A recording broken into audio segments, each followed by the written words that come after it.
हरे कृष्ण। अंतलीला के दूसरे अध्याय का शीर्षक है द चैस्टाइजमेंट ऑफ छोटा हरिदास और जूनियर हरिदास। तो इस अध्याय में आरंभ में भगवान किस प्रकार 3 श्रेणी के अपने भक्तों का उद्धार करते हैं, इसका वर्णन है। साक्षात दर्शन आर योग्य भक्त जीवे, आवेश करो ये कहाँ कहाँ आविर्भावे। तो 3 प्रकार से उद्धार होता है। पहला साक्षात, दूसरा आवेश और तीसरा आविर्भाव। साक्षात दर्शन आर योग्य भक्त जीवे, अर्थात श्री चैतन्य महाप्रभु जन सामान्य में अपना दर्शन, अपना भौतिक सानिध्य अर्थात अपना संग लाभ प्रदान करके लोगों का उद्धार करते थे। तो अधिकांश जीवों का उद्धार श्री चैतन्य महाप्रभु के साक्षात दर्शन से प्राप्त हुआ। और आगे मध्य लीला में हम लोग ये चर्चा भी करते हैं कि जब महाप्रभु ने अलारनाथ में सर्वप्रथम अपना हरिनाम संकीर्तन आरंभ किया, तो उस संकीर्तन में लोगों ने महाप्रभु के सुंदर दिव्य दीप्तिमान देह को देखकर आकर्षित हो गए। कंचन सदृश देह अरुण बसन, पुलक अश्रु कंप स्वेद ताहते भूषण। श्री चैतन्य महाप्रभु की अंग कांति तपाए हुए सोने की भांति जाज्वल्यमान हो रही थी। अरुणोदय की वेला में सूर्य नारायण जिस प्रकार की लालिमा छटाते हैं, वैसे महाप्रभु के सुंदर सन्यास के वस्त्र का वर्ण था। श्री चैतन्य महाप्रभु के संपूर्ण दिव्य देह पर शुद्ध भक्ति के महाभाव के विशेष लक्षण परिलक्षित हो रहे थे। और स्तंभ, स्वेद, अश्रु, कंप, ताहते भूषण, ये श्री चैतन्य महाप्रभु के दिव्य देह के आभूषण थे। और महाप्रभु के इस दिव्य कीर्तन का दर्शन कोटि कोटि लोग वहां एकत्रित देख रहे थे। और उनके ऊपर क्या प्रतिक्रिया हुई, उनकी प्रतिक्रिया कर रही, उनके ऊपर प्रभाव क्या पड़ा, इसका वर्णन आता है। चौदिके ते सब लोक बोले हरि हरि, प्रेमावेशे मध्य नृत्य कोरे गौर हरि। चारों दिशाओं में जितने लोग कीर्तन कर रहे थे महाप्रभु के इस सुंदर नृत्य को देखकर, वो सभी महाप्रभु के इस दिव्य आनंद और दिव्य स्वरूप को देखकर आकर्षित हो गए और सब हरिनाम लेने लगे। इसलिए महाप्रभु जब साक्षात कहीं प्रकट होते तो वो अपने संग से लोगों का उद्धार करते, और जो भी उनके संपर्क में आए वो सभी शुद्ध हुए, वो सभी भगवान के शुद्ध भक्ति को प्राप्त किए। लेकिन इसके साथ साथ भगवान ने उन लोगों के विषय में भी विचार किया जो साक्षात उनके संपर्क में न आ पाए। भागवत में भगवान का एक नाम है हरये हरि मेधसे। वो कृष्ण जो निरंतर संकल्पना करते रहते हैं, बुद्धि का प्रयोग करके योजना बनाते हैं, कैसे मैं जीवों का उद्धार करूं। तो इसलिए यहां पर हरि मेधसे शब्द का अर्थ है कि भगवान थकते नहीं। अगर एक योजना विफल हो तो दूसरी योजना बनाएं, दूसरी विफल हो तो तीसरी बनाएं। निरंतर विचार करते रहते हैं, सोचते रहते हैं कैसे जीवों का उद्धार किया जाए। तो इसलिए जिनका साक्षात उद्धार न हो पाए, उनका उद्धार वो आवेश के माध्यम से करते थे और कभी आविर्भाव के माध्यम से। आवेश का अर्थ क्या है? आवेश का अर्थ यहां पर वर्णन आ रहा है, साक्षात दर्शने प्राय सब निस्तारिला, नकुल ब्रह्मचारी देहे आविष्ट होइला। अर्थात महाप्रभु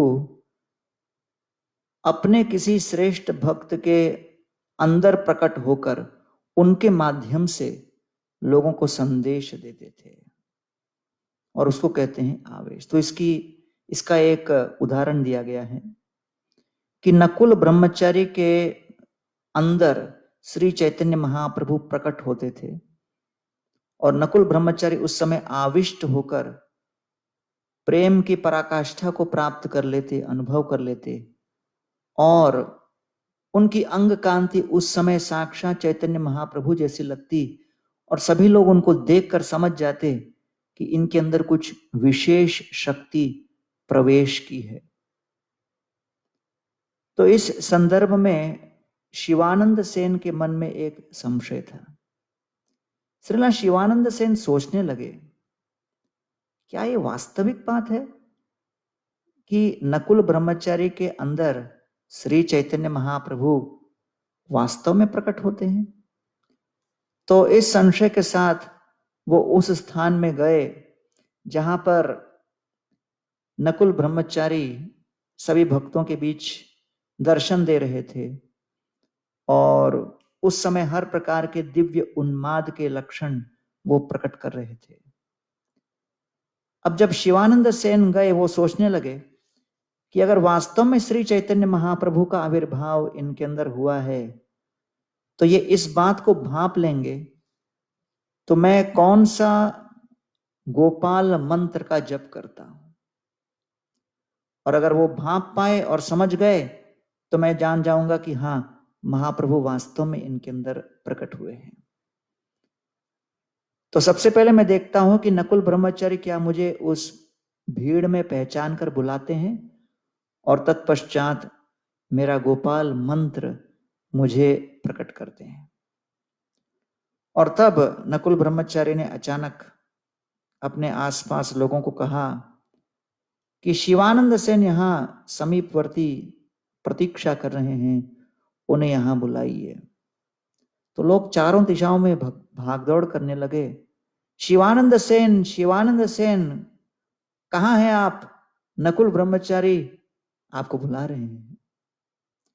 तो शिवानंद सेन तुरंत वहां गए, नकुल ब्रह्मचारी के सामने प्रणाम किया, वहां बैठ गए और नकुल ब्रह्मचारी ने बड़े प्रेम से उनको कहा, मैं जानता हूं कि आपके मन में संशय है, लेकिन उस संशय का समाधान करने के लिए मैं आपको प्रमाण देना चाहता हूं। और वो प्रमाण क्या है कि आप गौर गोपाल मंत्र का जाप कर रहे हो जिसके 4 अक्षर हैं। और इसके विषय में भक्ति विनोद ठाकुर कहते हैं कि कुछ लोग उसको गौरांगा कहते हैं और कुछ लोग राधा कृष्णा। तो ये गौर गोपाल मंत्र का आप जप कर रहे हो। और तब शिवानंद सेन का मन आश्वस्त हो गया, वो समझ गए कि ये व्यक्ति वास्तव में श्री चैतन्य महाप्रभु की शक्ति को प्राप्त किया है। और इस प्रकार वो उनको प्रणाम किए और उस बात को स्वीकार कर लिए। अब आविर्भाव के विषय में कविराज गोस्वामी वर्णन करते हैं। आविर्भाव के विषय में क्या कहते हैं? प्रद्युम्न नरसिंह आनंद आगे कोयला आविर्भाव, लोक निस्तरिब ईश्वर स्वभाव। प्रद्युम्न नरसिंहानंद वो एक और बहुत उच्च कोटि के भक्त थे और वहां पर श्री चैतन्य महाप्रभु उनके भीतर भी आविर्भूत हुए। वैसे श्री चैतन्य महाप्रभु 4 स्थानों में प्रकट होते थे। श्रीवास ठाकुर के घर पर जब कीर्तन होता श्री चैतन्य महाप्रभु का वहां पर आविर्भाव निश्चित था। जब श्री सच्ची देवी भोजन बनाती तो श्री चैतन्य महाप्रभु वहां उनके घर पर प्रकट होते, उनके प्रेम को स्वीकार करने। तीसरा, नित्यानंद प्रभु जहां पर भी नृत्य करते, महाप्रभु अवश्यमेव वहां प्रकट हो जाते। और चौथा, राघव पंडित जी का घर जो कि पानीहाटी में है, वो महाप्रभु को बड़ा प्रिय था और राघव पंडित और उनकी पत्नी श्री चैतन्य महाप्रभु के लिए बड़ा प्रेम से सेवा करते थे, हर प्रकार की भोग की सामग्री बनाते थे और महाप्रभु वहां पर भी अवश्य ही आविर्भूत होते थे। तो एक बार की बात है कि शिवानंद सेन का एक भांजा था जिसका नाम था श्रीकांत सेन। अब श्रीकांत सेन श्री चैतन्य महाप्रभु को बड़ा प्रिय था और जब जगन्नाथपुरी में महाप्रभु से भेंट किया तो चर्चा के बीच महाप्रभु ने अचानक श्रीकांत सेन को कह दिया कि अभी आप बंगाल जा रहे हो तो बंगाल में सभी भक्त लोगों को यह सूचना दे देना, विशेष रूप से अपने मामा शिवानंद सेन को और बाकी भक्तों को, कि इस वर्ष के रथ यात्रा में वो न आए, क्योंकि मैं आगे पौष मास में जो दिसंबर का महीना है उस समय मैं बंगाल आऊंगा और सभी से भेंट करूंगा। तो जब श्रीकांत सेन ने जाकर शिवानंद सेन को यह बात बताई तो वो बड़े प्रसन्न हो गए और जगदानंद, शिवानंद सेन इत्यादि पौष के मास में हर प्रकार की सामग्री तैयार किए श्री चैतन्य महाप्रभु के स्वागत की तैयारी में। और पौष का मास निकल गया, श्री चैतन्य महाप्रभु नहीं आए। जगदानंद पंडित और शिवानंद सेन दोनों बड़े विषाद में थे, परेशान थे। अरे महाप्रभु ने कहा वो आएंगे लेकिन आए नहीं। तो अचानक वहां पर नरसिंहानंद ब्रह्मचारी, जिनका नाम प्रद्युम्न ब्रह्मचारी भी है, तो इसलिए यहां पर कविराज गोस्वामी इनको प्रद्युम्न नरसिंहानंद कहते हैं, वो वहां आए और दोनों शिवानंद से जगदानंद को देखकर कहते हैं आप बड़े दुखी लगते हो, क्या बात है? तो दोनों ने मिलकर नरसिंहानंद को कहा कि भाई श्री चैतन्य महाप्रभु ने हमें आश्वासन दिया था कि वो अवश्य प्रकट होंगे, लेकिन पौष का महीना बीत गया, श्री चैतन्य महाप्रभु प्रकट नहीं हुए। इस वर्ष हम महाप्रभु का दर्शन नहीं कर पाए, उस विरह की अग्नि में हम तड़प रहे हैं। तो नरसिंहानंद ब्रह्मचारी इस बात को सुनकर कहते हैं तो आप चिंता क्यों करते हो? आप 3 दिन के अंदर देखोगे कि आज से तीसरे दिन श्री चैतन्य महाप्रभु यहां प्रकट होंगे, आप तैयारियां करो, मैं उत्तरदायित्व लेता हूं महाप्रभु को प्रकट कराने का। तो शिवानंद सेन और जगदानंद पंडित बड़े प्रसन्न हो गए उनके इस आश्वासन को सुनकर। अब 2 दिन के पश्चात नरसिंहानंद ब्रह्मचारी ने शिवानंद सेन को कहा कि श्री चैतन्य महाप्रभु पानीहाटी तक आ गए और अब कल दोपहर को यहाँ का भोजन हमारे साथ ही रहेंगे, कृपा हमारे साथ ही लेंगे, कृपा करके हर प्रकार के भोजन की तैयारी के लिए सामग्री आप तैयार करो। मैं स्वयं श्री चैतन्य महाप्रभु के लिए बड़े प्रेम से भोजन बनाऊंगा, भोग लगाऊंगा और स्वयं उनको परोसूंगा, तो कृपा करके हमारे भोजन बनाने के लिए हर प्रकार की तैयारी कीजिए और आप निश्चिंत रहिए, श्री चैतन्य महाप्रभु यहां पर आ रहे हैं, ये मेरा आश्वासन है, मैं सत्य कह रहा हूं, रंच मात्र आप संशय मत कीजिए। तो नरसिंहानंद ब्रह्मचारी ने शिवानंद सेन को कह दिया कि जो कुछ भी मुझे भोजन के लिए चाहिए ये सब सामग्री आप लेके आइए। और शिवानंद सेन तो बहुत अच्छी व्यवस्था करते थे, तुरंत तत्काल जो कुछ भी उनको आवश्यकता सब लाकर दे दिया। तीसरे दिन प्रातःकालीन नरसिंहानंद ब्रह्मचारी अपने भोजन बनाने में लग गए। हर प्रकार के सुस्वादु व्यंजन तैयार कर रहे हैं। चावल, अलग अलग प्रकार की शाक, सब्जियां, विविध प्रकार के पीठा या केक, खीर, पायस इत्यादि।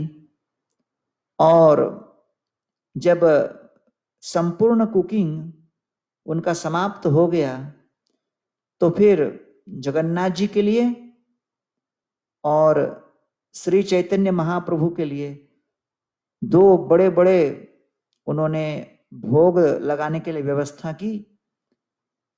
और तीसरा प्लेट उन्होंने बनाया अपने इष्ट देव नरसिंह देव भगवान के लिए। नरसिंह देव उनके इष्ट देव थे, तो तीसरा प्लेट उनके लिए बनाया। और ये तीनों अलग अलग ऑफरिंग बनाकर मंदिर के बाहर बैठकर ध्यान लगाने लगे। अब उस ध्यान में नरसिंहानंद ब्रह्मचारी ने देखा कि श्री चैतन्य महाप्रभु प्रकट हुए। प्रकट हुए तो अच्छी बात थी, लेकिन विस्मयजनक बात यह थी कि महाप्रभु प्रकट होने के बाद अपना प्लेट तो खा ही लिए, लेकिन उसके साथ साथ जगन्नाथ जी का भी प्लेट खा गए। और उसके बाद नरसिंह देव के लिए भोग लगाया था वो प्लेट वो भी खा गए।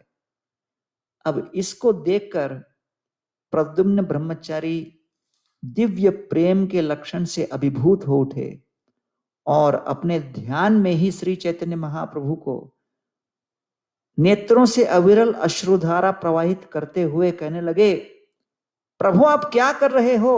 आप सबका भोग खा रहे हो। मैं ये बात समझता हूं कि जगन्नाथ जी के साथ तो आप अभिन्न हो, लेकिन ठीक है आप उनका भोग खाओ, मुझे उसमें आपत्ति नहीं, लेकिन मेरे इष्ट देव नरसिंह देव का क्यों खा रहे हो भैया? नरसिंह देव मेरे पूजनीय देव हैं, मेरे आराध्य देव हैं। और अगर नरसिंह देव भगवान सुबह से अब तक कुछ नहीं खाए तो बेचारे भूखे रह जाएंगे। और क्योंकि नरसिंह देव भगवान मेरे स्वामी हैं, मैं सेवक हूं, अगर स्वामी भूखा रहे तो सेवक कैसे खा सकता है? तो इस प्रकार हृदय के अंदर उनको बहुत उल्लास की अनुभूति हो रही थी कि महाप्रभु को मेरा भोजन बनाना और ये भोग इतना पसंद आया कि न केवल एक प्लेट, तीनों ही प्लेट खा गए। तो अब नरसिंह देव को संतुष्ट करने के लिए बाह्य रूप से ऐसा वो कह रहे थे, और वास्तव में श्री चैतन्य महाप्रभु ने ये लीला रचाई क्योंकि वो भी नरसिंहानंद ब्रह्मचारी के हृदय के आंतरिक भाव को समझ गए कि किंचित कदाचित उनके मन में यह संशय था कि क्या श्री चैतन्य महाप्रभु और जगन्नाथ और नरसिंह देव एक हैं अथवा नहीं। एक जगन्नाथपुरी में कथा आती है कि पुजारी के स्वप्न में एक बार भगवान जगन्नाथ आकर उन्होंने एक प्रकार का लड्डू का रेसिपी दिया कि इस प्रकार से मुझे लड्डू बना के खिलाओ। तो पुजारी ने बेचारे यथारूप जैसे भगवान ने स्वप्न में बताया था वैसे बना दिया लड्डू, लेकिन वो लड्डू ऐसा कड़क बना कि वो पुजारी सोच रहा था कि भगवान कैसे खाएंगे। जो कुछ भी हो उन्होंने भोग लगाया, और भोग लगाने के बाद जब महाप्रसाद निकला तो संयोगवश उसी समय जगन्नाथपुरी और कलिंग के राजा वहां पर आ गए थे। तो राजा ने महाप्रसाद मांगा तो ये लड्डू उनको दे दिया। राजा ने लड्डू मुंह में रखा, इतना कड़क था उनको लगा दांत ही टूट जाएगा। तो झल्लाकर इसको बोले पुजारी को, ये क्या लड्डू तुमने बनाया है? तुम तो मेरा दांत तोड़ दोगे। इस प्रकार का लड्डू तुम जगन्नाथ के लिए बनाओगे तो हम आपको दंड करेंगे। तो पुजारी बोले, जगन्नाथ जी मेरे सपने में आए और उन्होंने जैसा जैसा रेसिपी दिया मैंने वैसे ही बनाया। राजन, मुझे क्यों दोष देते हो? ये तो जगन्नाथ की इच्छा थी। राजा ने कहा, अच्छा, चोरी और ऊपर से सीना चोरी, बनाना आता नहीं, उल्टा पुल्टा कुछ लड्डू बना दिया, इतना कड़क बना दिया, और जगन्नाथ के ऊपर डाल रहे हो कि सपने में वो आए। तो ये कड़क लड्डू का उत्तरदायित्व तो उनके ऊपर है। अपने आप को संभाल लो, ठीक करो इसको, नहीं तो दंडित कर दूंगा। तो उस रात्रि को स्वप्न में राजा के जगन्नाथ जी आए और जगन्नाथ जी बड़े क्रोधावेश में राजा को बोलते हैं, राजन, भोग मुझे लग रहा है, खा मैं रहा हूं, उस लड्डू का रेसिपी मैंने दिया, तुम्हारा क्या जा रहा है? मेरे और पुजारी के बीच तुम क्यों आ रहे हो? तो राजा ने सपने में अपना बचाव करते हुए कहा, अरे जगन्नाथ जी, इतना कड़क लड्डू है, आपको असंतोष होगा, आपको कष्ट होगा, इसके लिए मैं कह रहा था, आपके बचाव के लिए। तो जगन्नाथ कहते हैं, देखो, वो जो कड़क लड्डू जो मुझे भोग लगता है, वो मैं भगवान नरसिंह देव के रूप में प्रकट होकर उसको खाता हूं। समझ गए कि नहीं? इसलिए तुम अपना इसमें ज्यादा दिमाग मत लगाओ, जैसे भोग लग रहा है लगने दो, ये मेरा अपना दिया हुआ रेसिपी। तो तब से जगन्नाथपुरी में प्रतिदिन ये लड्डू भोग लगता है, इसको कहते हैं नरसिंह लड्डू। और जगन्नाथ जी ने प्रकट कर दिया, मैं नरसिंह देव से अभिन्न हूं। और आप आनंद बाजार में जाओ तो फिर, क्योंकि वास्तव में हम लोग उसको कड़क रूप में नहीं खा पाएंगे, इसलिए उसको चूरा बनाकर देते हैं। तो इसलिए श्री चैतन्य महाप्रभु नरसिंहानंद ब्रह्मचारी को यह सत्य प्रकट कर दिया। अब श्री चैतन्य महाप्रभु ये सभी भोग की सामग्री नरसिंहानंद ब्रह्मचारी के हाथ से पाकर संतुष्ट होकर वहां से आगे गए, क्योंकि अगला उनका स्टॉप था राघव पंडित के घर पर पानीहाटी में खाना, वो नहीं छोड़ते। तो वो वहां पर आविर्भूत होने के लिए चले गए। और उस समय नरसिंहानंद ब्रह्मचारी के इस प्रकार उच्च स्वर में खेद प्रकट करने की बात सुनकर शिवानंद सेन उनको बोले, आप ये खेद क्यों प्रकट कर रहे हो? क्या बोल रहे हो? कुछ समझ में नहीं आ रहा। नरसिंहानंद ब्रह्मचारी शिवानंद सेन को देखकर बोलते हैं, अरे देखो तुम्हारे श्री चैतन्य महाप्रभु के दुर्व्यवहार को। अरे मैंने 3 प्लेट बनाया था, एक जगन्नाथ के लिए, एक नरसिंह देव के लिए और उनके लिए। श्री चैतन्य महाप्रभु तीनों प्लेट खा गए। शिवानंद सेन ने देखा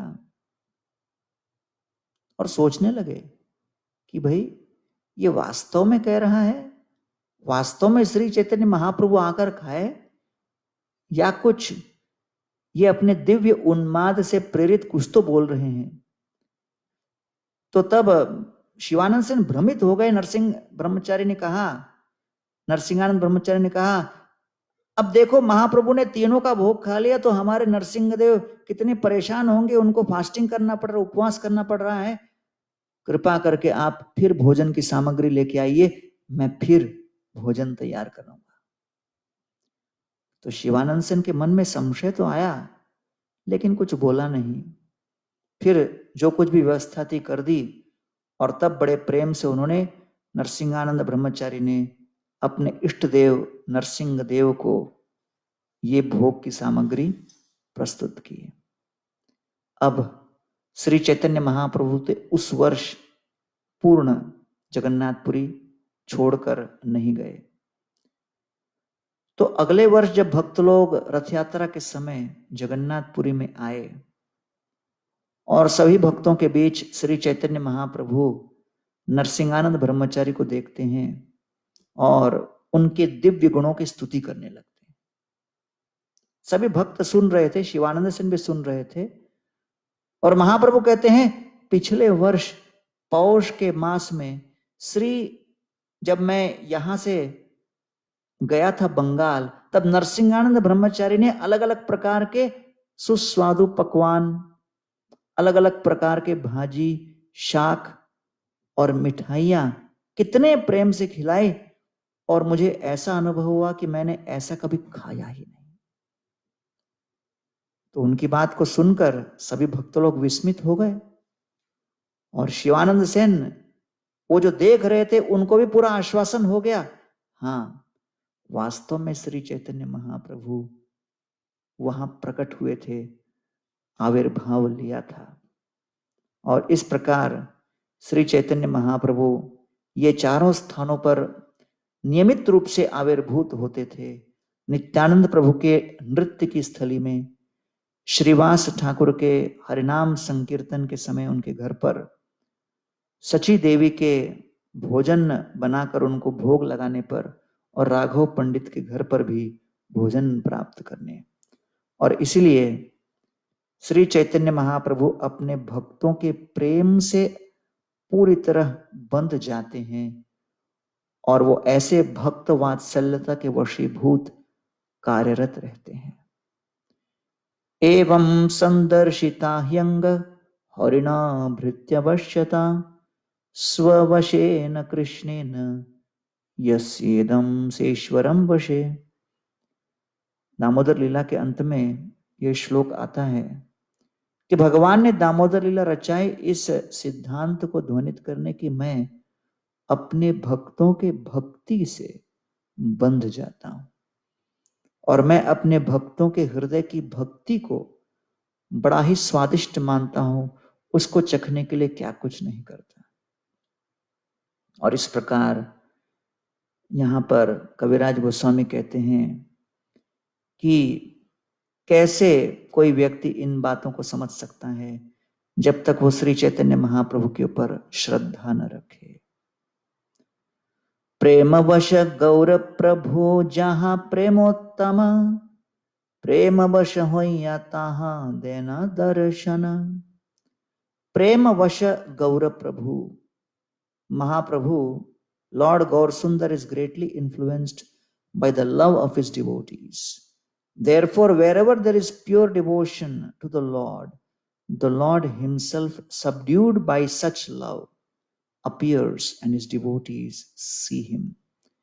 Premavasha Gaura Prabhu yaha premottama प्रेमवश होया ताहा देन दर्शनम। और वहां पर महाप्रभु दर्शन देते हैं। तो जगन्नाथपुरी में श्री चैतन्य महाप्रभु के भक्त समुदाय में एक वैष्णव भक्त थे जिनका नाम था भगवान आचार्य।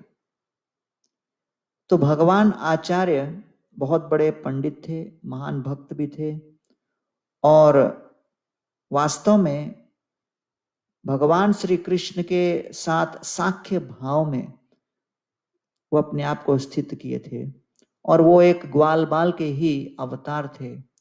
और श्री स्वरूप दामोदर गोस्वामी के साथ भी उनका जो आदान प्रदान होता था वो बड़ा ही स्नेहिल भाव से करते थे। और वो श्री चैतन्य महाप्रभु के चरण कमलों का आश्रय लेने आए और कभी कभी श्री चैतन्य महाप्रभु को अपने घर पर निमंत्रण देते थे भोजन के लिए और हर प्रकार के सुस्वादु व्यंजन वो बनाते थे जिससे महाप्रभु को संतुष्ट कर सकें। भगवान आचार्य बड़े ही सरल हृदय के थे, सरल व्यवहार था। उनके पिता का नाम था शतानंद खान, जो कि बंगाल में एक बहुत बड़े प्रशासक थे और वहां पर जो बंगाल के मुसलमान मुख्य प्रशासक थे उनके अधीन वो काम करते थे, इसलिए उनको इस प्रकार की उपाधि खान की मिली थी। लेकिन भगवान आचार्य बड़े सरल हृदय के थे, उनका इस प्रकार के प्रशासन में कोई लेना देना नहीं था। लगभग वो पूर्ण वैरागी के भाव में ही थे। अब भगवान आचार्य से संबंधित दो कथाएं अंतलीला के इस दूसरे अध्याय में हम देखते हैं। पहली कथा है भगवान आचार्य के भाई से संबंधित जिनका नाम है गोपाल भट्टाचार्य। अब गोपाल भट्टाचार्य बनारस में जाकर शास्त्र में बहुत बड़े निपुण हुए। मायावाद शास्त्रों का भी उन्होंने अध्ययन किया। श्रीपाद शंकराचार्य के शारीरिक भाष्य को पूरी तरह पढ़ के उसका निचोड़ पी गए और भगवान आचार्य अपने भाई के प्रति बहुत स्नेह भाव रखते थे और उनको लगा कि मेरे भाई को भी महाप्रभु की कृपा मिलनी चाहिए, और तो अपने भाई को महाप्रभु के पास लेके गए। महाप्रभु ने सोचा कि गोपाल भट्टाचार्य तो मायावादी है, तो उनके साथ मिलकर कुछ लाभ नहीं। तो इसलिए महाप्रभु उनको मिले, लेकिन उनको कुछ सुख नहीं मिला। और क्योंकि वो भगवान आचार्य के भाई थे, भक्त के साथ संबंध रखने के कारण श्री चैतन्य महाप्रभु ने बाहरी रूप से इस बात को प्रकट किया कि हाँ, मुझे बड़ा आनंद हो रहा है। तो इसलिए सर्वभौम गृहे दास दासिये कुकुर, सई मोर प्रिय अन्य जन रहो दूर। चैतन्य चरितामृत के मध्य लीला में यह श्लोक आता है। जब अमोघा के प्रति, अमोघ जब महाप्रभु के प्रति अपराध करते हैं और फिर उनको कॉलरा हो जाता है, मृत्यु के निकट आ जाते, महाप्रभु उनको बचा लेते हैं, तब कविराज गोस्वामी कहते हैं सर्वभौम गृहे, क्योंकि अमोघ सार्वभौम भट्टाचार्य के दामाद थे। दास दासी ये कुकुर, सेहम और प्रिय, चाहे कोई भी हो वो मुझे बड़ा प्रिय है, अन्य जन रहो दूर, दूसरों के क्या कहने। तो इसलिए श्री चैतन्य महाप्रभु भगवान आचार्य के प्रति प्रेम करते थे, इसलिए उनके भाई को देखकर उन्होंने ऐसा व्यवहार किया औपचारिकता मात्र के लिए कि वो बड़े सुखी हो गए। लेकिन महाप्रभु को आंतरिक सुख की प्राप्ति नहीं हुई, क्योंकि वो जानते थे कि गोपाल भट्टाचार्य की श्रद्धा, शंकराचार्य के शारीरिक भाष्य और उस अद्वैत के सिद्धांतों के ऊपर पूरी तरह लगी हुई है। तब उस समय भगवान आचार्य स्वरूप दामोदर गोस्वामी के पास लेके गए और उनको परिचय देने लगे, मेरा भाई बनारस में हर प्रकार का वेदांत का ज्ञान लेके आया है, कृपा करके आप सुनिए कि उन्होंने भी कुछ वेदांत के ऊपर टीका दी है। स्वरूप दामोदर गोस्वामी उनके इस बात को सुनकर तुरंत कहते हैं, बुद्धि भ्रष्ट होएला तोमार गोपालेर संगे, मायावाद शूनिबार उपजिला रंगे। अरे आप क्या कह रहे हो, आपकी बुद्धि भ्रष्ट हो गई है इस गोपाल के संग में। ये तो पूरा मायावाद को अपनाया है और मायावाद के आधार पर ये सब कुछ व्यक्त कर रहा है, कैसे आप उसके विषय में चर्चा कर रहे हो। तो श्रील प्रभुपाद जी तात्पर्य में 4 वैष्णव संप्रदाय के टीकाओं के विषय में वर्णन करते हैं। श्री संप्रदाय में वेदांत सूत्र का जो भाष्य है उसको कहते हैं श्री भाष्य, और उनके फिलॉसफी का नाम है विशिष्ट अद्वैतवाद।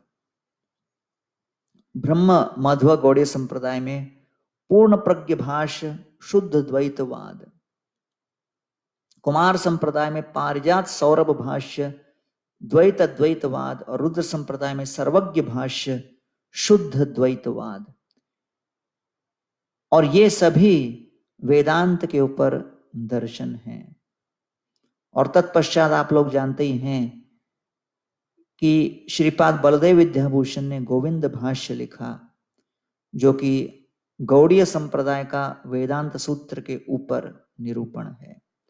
तो प्रभुपाद जी तात्पर्य में लिखते हैं, बहुत महत्वपूर्ण शिक्षा, किसी भी वैष्णव भक्त को अपनी श्रद्धा को विकसित करने और अद्वैत और अन्य प्रकार के विकृत शास्त्र के निष्कर्षों से अपने आप को बचाने के लिए ये 4 भाष्यों को पढ़ना आवश्यक है, जिसमें निर्णय एक है कि भगवान स्वामी और जीव उनका दास। बाकी कई कई रसों में, भावों में कुछ भेद संभव हो सकता है, लेकिन मूलतः जीवेर स्वरूपो कृष्णेर नित्य दास, जीव भगवान का नित्य दास है। ये चारों में समान भाव है। तब स्वरूप दामोदर गोस्वामी बड़े आश्वासन के साथ उनको कह रहे हैं लेकिन इसके प्रत्युत्तर में भगवान आचार्य मानने के लिए तैयार नहीं। वो क्या कहते हैं?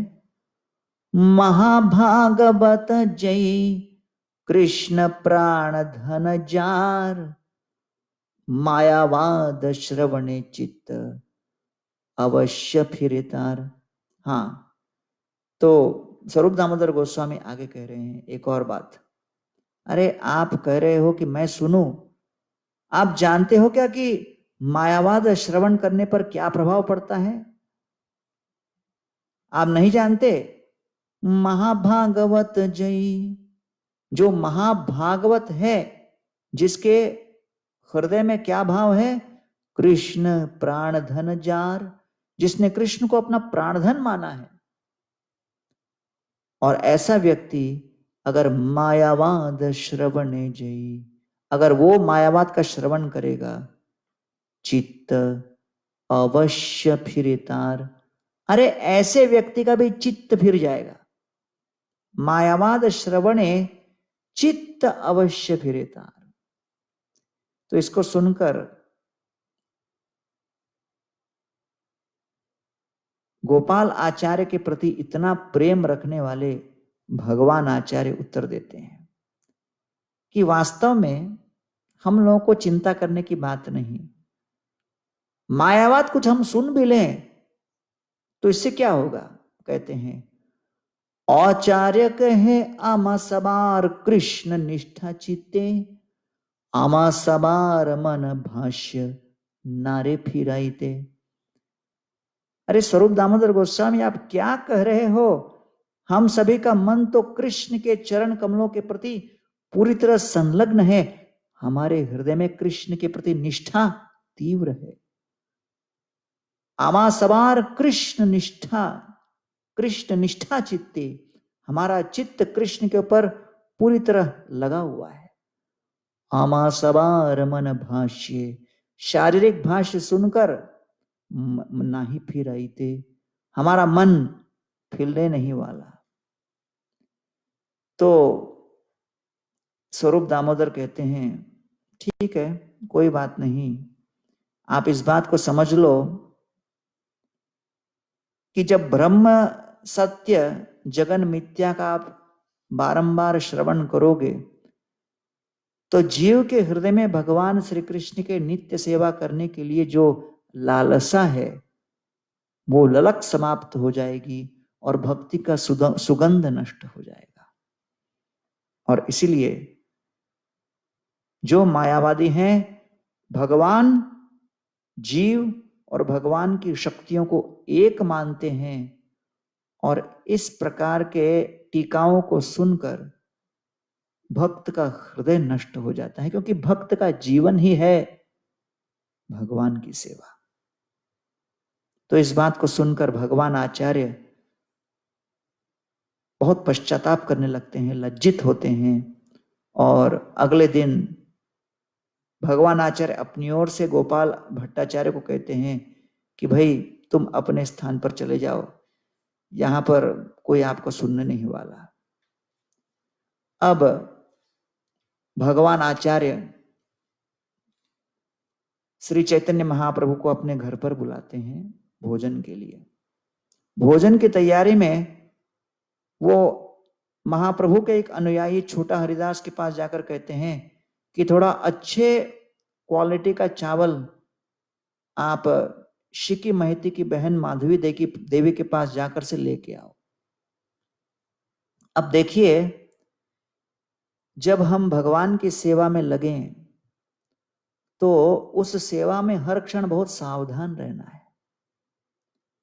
सेवा किसने दी? भगवान आचार्य ने। सेवा के माध्यम से कौन संतुष्ट होने वाले थे? श्री चैतन्य महाप्रभु। तो ये संपूर्ण लीला हुई श्री चैतन्य महाप्रभु के सानिध्य में, उनके होते हुए उनके अधिकृत सेवकों के बीच।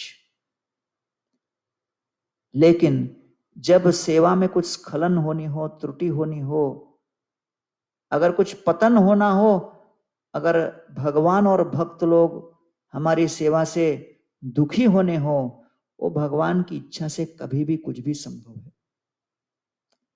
सेवा में किस क्षण, किस समय हमारे भक्ति में जीवन में बहुत बड़ी बाधा और क्रांति आएगी और विस्फोट होगा, इसकी भविष्यवाणी विश्व का कोई ज्योतिषी भी नहीं कर सकता।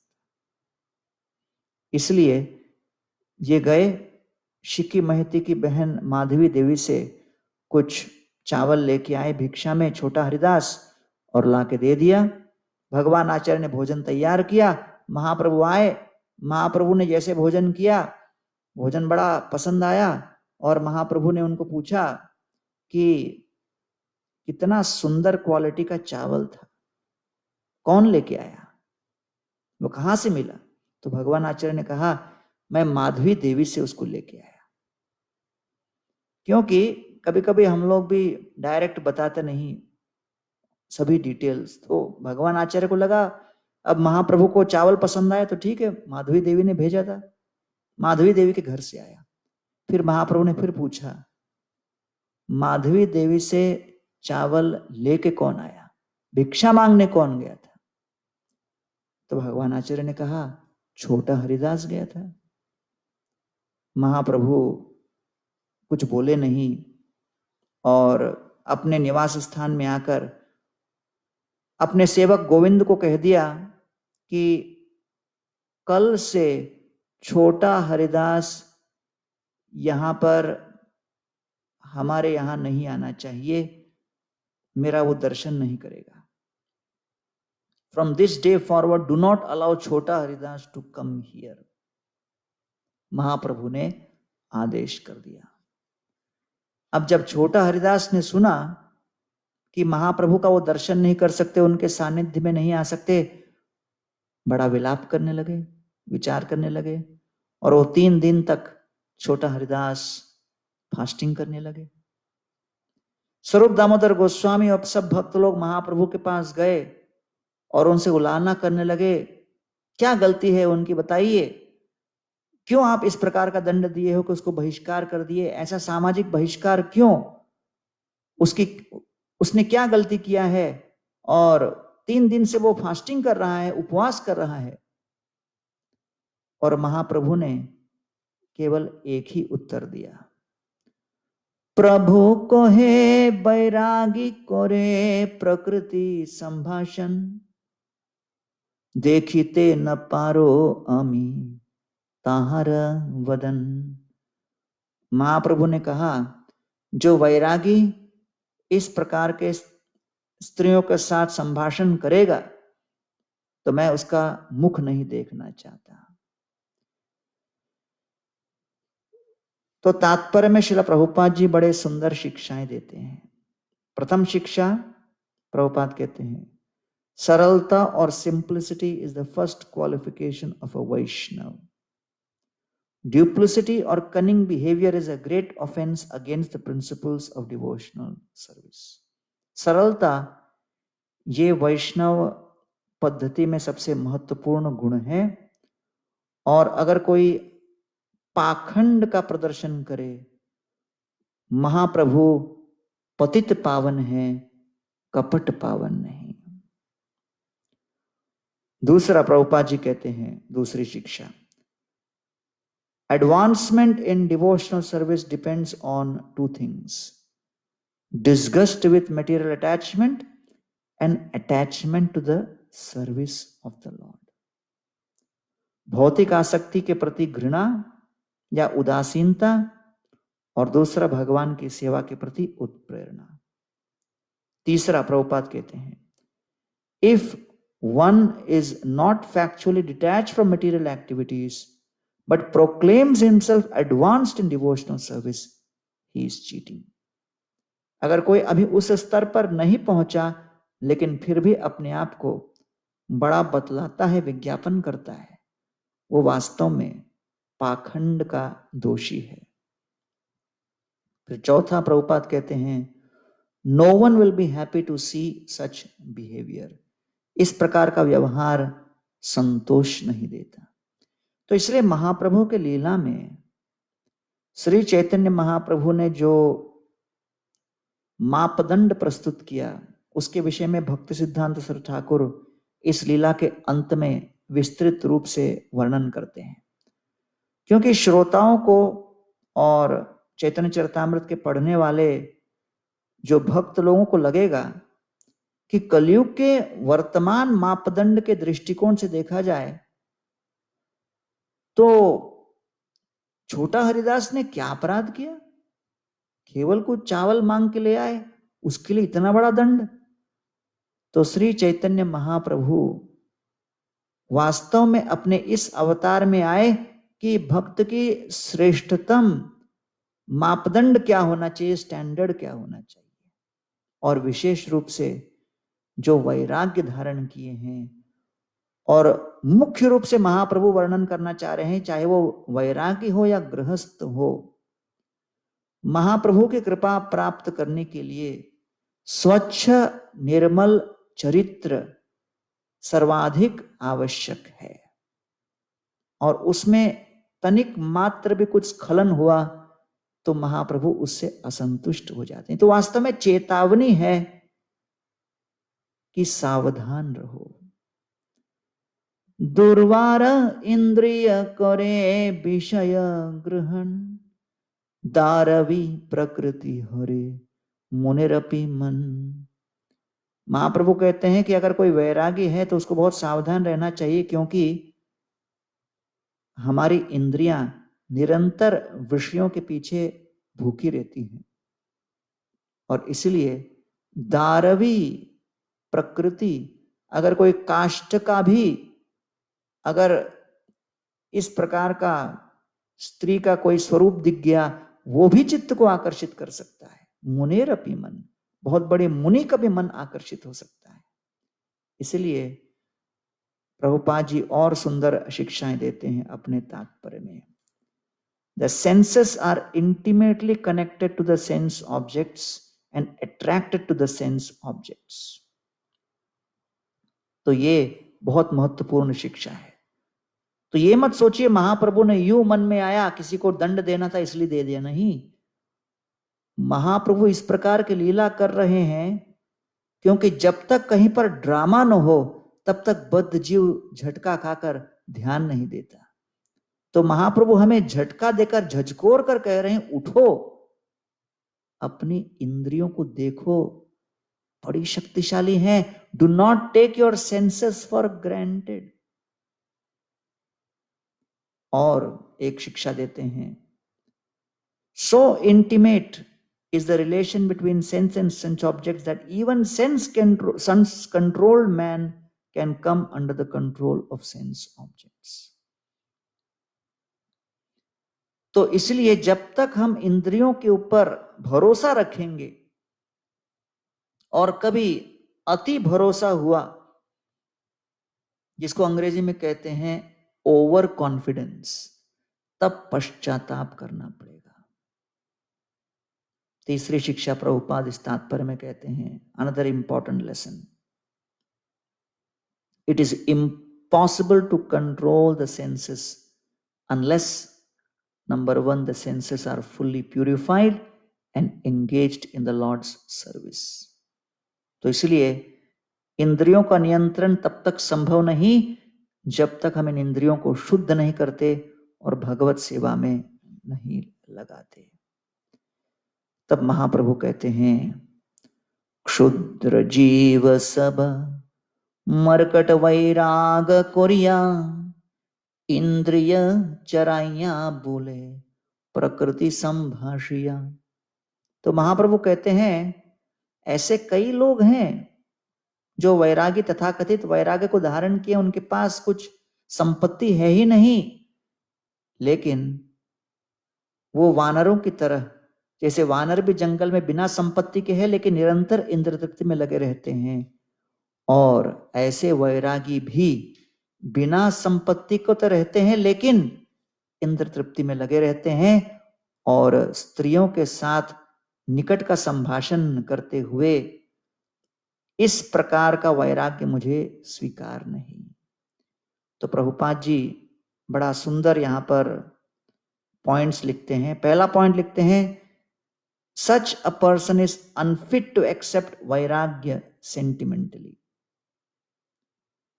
Number 2, if he takes sannyas but he remains attached to the women. Number 3, he is like a monkey who live in forest, eat fruits, no cloth, resemble saint, but thinks always of sex life. निरंतर इंद्र तृप्ति के विषय में ही चिंतन करते रहे. 4th, he accepts a sannyas. He is agitated by sensual distractions and talks privately with women. He is a dharma kalanka. He brings condemnation upon the renounced order.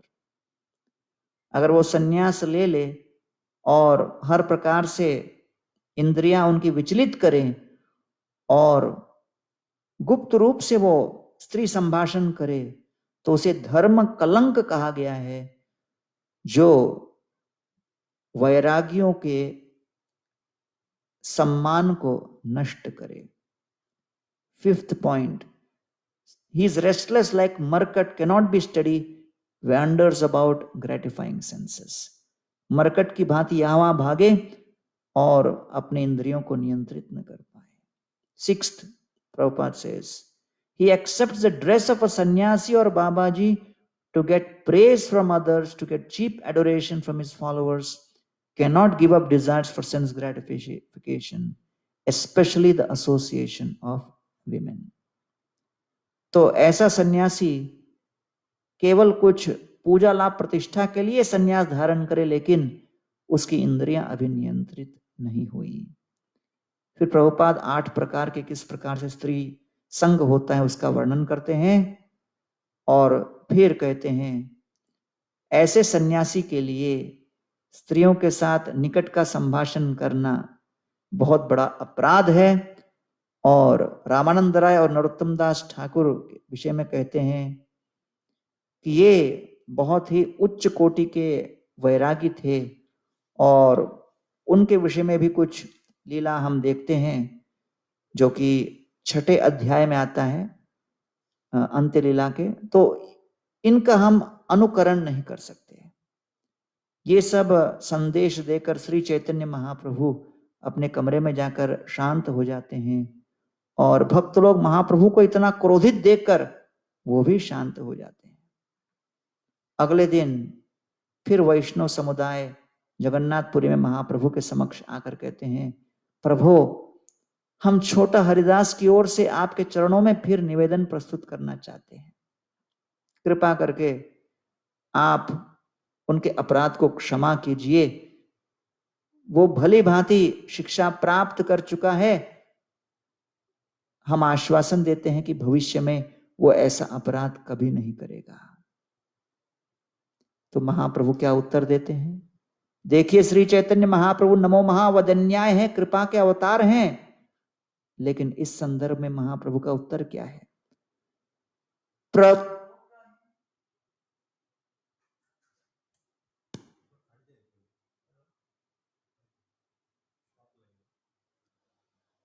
हरे कृष्ण. प्रभु कहे मोर वचे नहे मोर मन, प्रकृति संभाषी वैरागी न करे दर्शन. महाप्रभु कहते हैं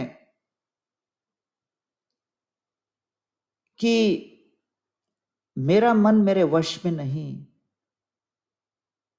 और कोई प्रकृति संभाषण करता हुआ वैरागी हो जो स्त्री संभाषण इस प्रकार करे, मेरा मन उसका दर्शन नहीं कर पाता, क्या करें. और श्री चैतन्य महाप्रभु वहां से चले गए. अगले दिन परमानंदपुरी के पास भक्त लोग गए और उनको कहा कि आप महान हो, आप सीनियर हो, आप महाप्रभु को समझाने का प्रयास कीजिए, अन्यथा छोटा हरिदास की क्या दुर्दशा हो गई. तब जैसे परमानंदपुरी आए, क्योंकि वो ज्येष्ठ थे, महाप्रभु ने उनसे प्रश्न किया, आपका क्या आदेश है, मेरे लिए बताइए, आप यहाँ पर क्यों आए हो. और परमानंदपुरी ने कहा, सभी भक्तों ने मुझसे निवेदन किया कि आप छोटा हरिदास को क्षमा कर दीजिए. तो जैसे ही महाप्रभु ने सुना कि तुरंत महाप्रभु कहते हैं, परमानंदपुरी जी, मेरे विचार में आप वैष्णवों के साथ यहां रहिए, मैं यहां से आलारनाथ निकल चलता हूं. मैं यहां जगन्नाथपुरी में नहीं रहूंगा और केवल गोविंद मेरे साथ चलेगा और कोई मेरे साथ नहीं चलेगा. इस प्रकार महाप्रभु गोविंद को बुलाए, परमानंदपुरी को प्रणाम किए और निकलकर चलने लगे। परमानंदपुरी उनके पास गए और बड़े प्रेम से उनको समझाया और कहा कि प्रभु, आप तो स्वतंत्र हो, आप जो कुछ कहे कर सकते हो, आपकी सारी लीलाएं इस जगत के उद्धार के लिए है, लेकिन हम आपको समझ नहीं पाते और आपके इन लीलाओं के पीछे आपका मूल उद्देश्य क्या है उसको भी हम समझ नहीं पाते। तो परमानंदपुरी गोस्वामी वहां से चले गए और सारे भक्त लोग छोटा हरिदास को मिलने गए और कहा कि अरे छोटा हरिदास, हम लोगों ने बहुत प्रयास किया, लेकिन क्या करें, श्री चैतन्य महाप्रभु बड़े क्रोधावेश में हैं। हम बहुत समझाने का प्रयास किए, लेकिन वो भी तो स्वतंत्र पूर्ण पुरुषोत्तम भगवान है, हम समझाएं तो क्या समझाएं। हम आपको यही कह सकते हैं कि कुछ समय के पश्चात महाप्रभु कृपालु हो जाएंगे और आपको क्षमा कर देंगे। अब महाप्रभु हट करके बैठे हैं कि आपको अपने निकट आने नहीं देंगे, लेकिन उसके प्रत्युत्तर में अगर आप भी हट करने लगे तो फिर ये कैसे होगा। तो कम से कम आप तो अपने इस अनशन को त्यागो, प्रसाद पाओ और कृपा करके हम लोगों को भी जीने दो। आप लोग दोनों के इस द्वंद्व को देखकर हम परेशान हैं। तब स्वरूप दामोदर गोस्वामी ने बड़े प्रेम से छोटा हरिदास को स्नान करके भोजन करने के लिए प्रेरित किया और फिर जब श्री चैतन्य महाप्रभु जगन्नाथपुरी में जगन्नाथ जी का दर्शन करने जाते, छोटा हरिदास बेचारे दूर से देखते रहते और महाप्रभु का उस समय वो दूर से दर्शन करते। तो वर्णन आता है, महाप्रभु कृपा सिंधु के बूझिते पारे, प्रिय भक्तेन दंड कोरिन धर्म बुझाइते। महाप्रभु कृपा के सिंधु हैं, के बूझिते पारे, कौन उनको समझ सकता है। प्रिय भक्ते दंड कोरिन, अपने प्रिय भक्त के ऊपर दंड किया, धर्म बुझाइते, केवल धर्म को शिक्षा देने। कृपा सिंधु के बुझिते पारे, प्रिय भक्तेन दंड कोरेन धर्म बुझाइते। तो इस लीला में से मुख्य इस तात्पर्य में प्रभुपाद जी कहते हैं, hypocrisy, one in pure devotional service should not be a hypocrite having intimate relations with women. An example to the future Sahajiyas who might adapt the dress of the renounced order to imitate Rupa Goswami but secretly have illicit connections. To preserve the regulative principles for the future, one in renounced order should not intimately mix with women and enforce the hard and fast rule, and the illicit sexual connections are never allowed by the Vaishnav philosophy. ये इस particular जो श्लोक के तात्पर्य में प्रभुपाद जी कहते हैं कि महाप्रभु अवैध स्त्री संग से वैष्णव सिद्धांत को पूरी तरह अलग कर दिए और कहा कि वैष्णव सिद्धांत में अवैध स्त्री संग का कोई स्थान नहीं, इसको हम बहिष्कार करते हैं। देखी त्रास उपजिला सब भक्त गणे, स्वप्ने छाड़ीला सब स्त्री संभाषणे। सभी भक्त लोगों को छोटा हरिदास के इस बहिष्कार से और महाप्रभु के इस कठोरता से इतना धक्का लगा, इतना सदमा लगा। स्वप्ने छाड़ीला, सपने में भी वो स्त्री संभाषण छोड़ दिए। 1 वर्ष पूरा बीत गया। एक रात्रि को महाप्रभु को प्रणाम करके छोटा हरिदास वहां से गए। प्रयाग में जाकर उन्होंने अपने आप को वहीं पर संगम में निमग्न कर दिया और आत्महत्या कर ली। श्री चैतन्य महाप्रभु के निकट वो अपने एक दिव्य देह में प्रकट होते थे और महाप्रभु के लिए संगीत गाते थे। 1 वर्ष के पश्चात महाप्रभु ने पूछा भक्तों से एक दिन कि छोटा हरिदास कहाँ हैं, अब उनको आप यहाँ ला सकते हो। तो भक्त लोगों ने कहा कि एक रात्रि को 1 वर्ष पहले, जो 1 वर्ष संपूर्ण होने के बाद वो कहाँ चले गए और कोई जानता नहीं कहाँ पर हैं। तो एक दिन जब महाप्रभु और सभी अनुयायी जा रहे थे, तब सब भक्तों ने सुना कि छोटा हरिदास की ध्वनि में संगीत। और उस समय कुछ भक्त लोग आपस में चर्चा करने लगे, लगता है छोटा हरिदास आत्महत्या करके भूत बन गया और इसलिए वो गा रहा है, और हम उनका भौतिक शरीर नहीं देख पा रहे, लेकिन फिर भी उसका संगीत हम सुन रहे हैं, हो सकता है वो भूत ही बन गया हो।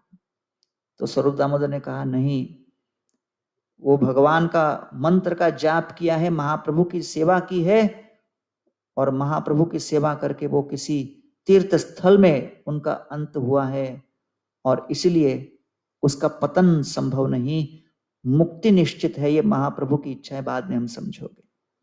नवद्वीप में एक भक्त प्रयाग से जाकर सब लोगों को बताया, श्रीवास ठाकुर इत्यादि को, कि किस प्रकार छोटा हरिदास को आत्महत्या करते हुए वहां लोगों ने देखा था। जब अगले वर्ष श्रीवास ठाकुर इत्यादि महाप्रभु के पास आए, तो महाप्रभु ने पूछा, जब भक्त श्रीवास ठाकुर ने महाप्रभु से पूछा, छोटा हरिदास कहाँ है? महाप्रभु ने कहा, कोई भी व्यक्ति अपने कर्मानुसार फल अवश्य पाएगा। तो तब श्रीवास ठाकुर ने महाप्रभु को संकेत दिया कि हम लोग को सूचना मिली कैसे छोटा हरिदास का निधन हुआ है। जब महाप्रभु ने सुना, महाप्रभु मुस्कुराए और कहा कि अगर कोई भोग की दृष्टिकोण से इस प्रकार स्त्रियों को पर दृष्टिपात करे, तो यही उसका एकमात्र प्रायश्चित है। और तब स्वरूप दामोदर गोस्वामी और छोटा सभी लोग मिलकर इस बात को समझ गए कि छोटा हरिदास के ऊपर महाप्रभु की इस भिन्न प्रकार से कृपा हुई, और इसलिए महाप्रभु जिस प्रकार की वो लीला करते हैं उसको समझ पाना बड़ा कठिन है। तो इसके अंत में कथा का सार देते हुए 2 श्लोक कहते हैं, आपन कारुण्य लोके वैराग्य शिक्षण, स्वभक्तिर गाढ़ अनुराग प्रकटीकरण, तीर्थेर महिमा निज भक्ते आत्मसात, एकलीलाए करें प्रभु कार्य पंच सात, मधुर चैतन्य लीला समुद्र गंभीर, लोके नाही बुझे बुझे बुझे यही धीर, विश्वास करिया सुना चैतन्य चरित, तर्क न करिह तर्क होबे विपरीत। तो महाप्रभु की इन गोपनीय लीलाओं को मधुरता और श्रद्धा के साथ सुनो, इन मधुर लीलाओं के ऊपर तर्क न करो। इस छोटा हरिदास के लीला के पीछे श्रीला भक्ति सिद्धांत सरस्वती ठाकुर 7 शिक्षाएं प्रस्तुत करते हैं, 7 लेसन्स। पहला, the first lesson, Mahaprabhu did this pastime to protect his mission, अपने मिशन को संरक्षण देने। Shri Chaitanya Mahaprabhu, an incarnation of mercy, gave up the company of one of his personal associates, junior Haridas, अपने निकट के पार्षद छोटा हरिदास का संग त्याग दिया। Why? Because pseudo devotees would have taken advantage of junior Haridas's fault by using it as an excuse to live as devotees and have illicit sexual connections. लोग थोड़ी सी छूट पाकर अवैध मैथुन इत्यादि के माध्यम से वैष्णव वेश में भी इस प्रकार के कार्य करते, और इसका परिणाम क्या होता? Result, this would have demoralised Chaitanya महाप्रभु's cult, and number 2, devotees would have gone to hell in the name of Lord Chaitanya. तो महाप्रभु के मिशन को बहुत बड़ा धक्का लगता, बदनामी होती, और जो इस प्रकार के कार्य करता, अपराध करता, उसका नरक में प्रवेश निश्चय हो जाता। Second, to set the standard for the acharyas, आचार्यों के लिए मापदंड महाप्रभु ने प्रस्तुत किया। The heads of institutions propagating Chaitanya महाप्रभु's cult, Mahaprabhu wanted to maintain the highest standards, अर्थात इन लोगों को जो मिशन को लीड कर रहे हैं उनको चाहिए कि इस स्टैंडर्ड के अनुसार समझे, कि स्ट्रिक्टनेस फॉलो करे, तीव्रता अपनाए, और चरित्र में किसी प्रकार का दोष न आए। Third, a servant should be three things, simple, strict and sinless. Prabhupada ji लिखते हैं, a devotee should be simple, free from sinful activities, and how to observe this strictly. So simplicity, strictness and sinlessness. सरलता, हम तीव्रता के साथ अनुशासित ढंग से अध्ययन करें, साधना अपनाएं, चरित्र का पालन करें, और तीसरा, पाप से मुक्त आचरण हो, चरित्र हो। Fourth, the danger of deviation. Chaitanya Mahaprabhu's devotees must have ideal character, must be exalted, and Mahaprabhu accepts such faithful devotees. उनके अंदर चरित्र श्रेष्ठ हो और महाप्रभु ने स्वीकार करते हैं।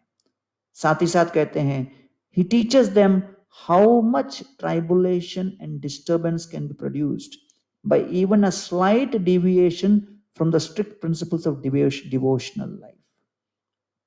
महाप्रभु कहते घबराने की आवश्यकता नहीं, आप श्रद्धालु हो, सरल हो, मैं स्वीकार करूंगा, लेकिन अगर कुछ भक्ति के मार्ग पर चलते चलते स्खलन हुआ, त्रुटि हुई और गलत मार्ग पर निकल गए,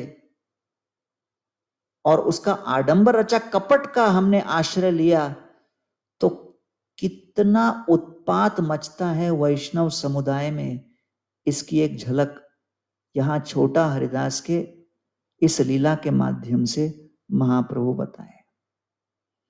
तो जब भी हमारे भक्ति के जीवन में कोई समस्या आए, अड़चन आए, प्रश्न उठे, तो हमें समझना चाहिए कि श्रील प्रभुपाद के भागवत के तात्पर्यों में और चैतन्य चरितामृत के तात्पर्यों में भगवान श्री कृष्ण महाप्रभु और इन सभी अवतारों की लीलाओं में आपको अपने प्रश्न और शंका और संशय का समाधान प्राप्त हो जाएगा।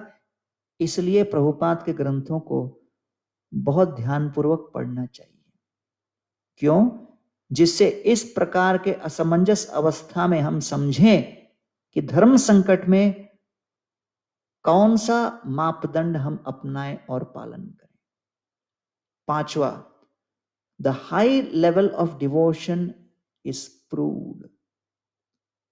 The high level of devotion of Chota Haridas is proved. The chastisement of Chota Haridas is an exhibition of Mahaprabhu's mercy. Junior Haridas's exalted devotion is proved, and because of this transcendental relationship, the Lord corrected even a slight offense committed by his pure devotee. The lotus feet of Chaitanya Mahaprabhu is available only for one who can give up all material sense gratification. अर्थात क्योंकि छोटा हरिदास को महाप्रभु ने एक दिव्य स्वरूप प्रदान किया और उनके नित्य लीला में सेवा करके संगीत करने का अवसर दिया, इससे स्पष्ट होता है कि वो सामान्य भक्त नहीं थे। महाप्रभु ने उनको निमित्त बनाया हम सभी को ये शिक्षा देने, इसलिए उनकी भक्ति और उनकी श्रेष्ठता में कोई प्रश्न नहीं उठता। वो महाप्रभु के बड़े अंतरंग पार्षद थे। छठा, The greatness of a holy place is described. अर्थात प्रयाग में उन्होंने देह त्याग किया, तो प्रभुपाद कहते हैं Prayag, Mathura, Vrindavan, if one dies in such a celebrated holy place as Prayag, Mathura, Vrindavan, one can be relieved of the reactions of sinful life, attain the shelter of supreme personality of God.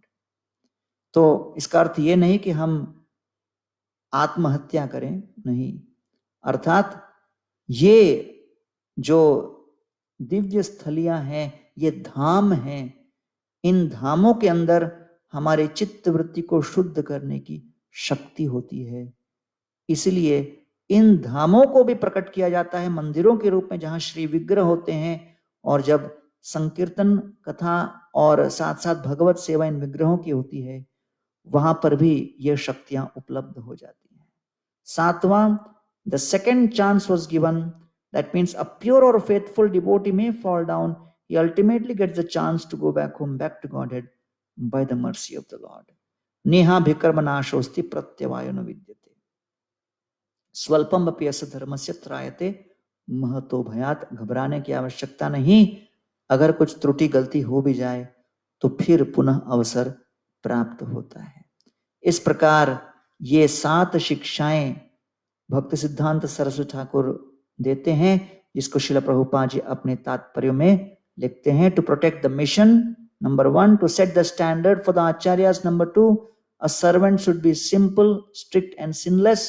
4th, to explain the danger of deviation. 5th, to establish the high level of devotion of Chota Haridas. 6th, to establish the greatness of the holy place. 7th, to show that a practicing devotee gets a second chance for rectification and Lord Chaitanya Mahaprabhu accepts him.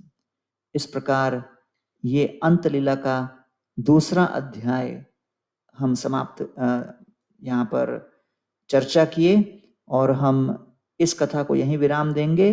कल संध्याकालीन 5 बजे फिर हम अंत लीला के तीसरे अध्याय पर चर्चा करेंगे। बहुत बहुत धन्यवाद। हरे Krishna. RG Media YouTube channel, like, share, subscribe.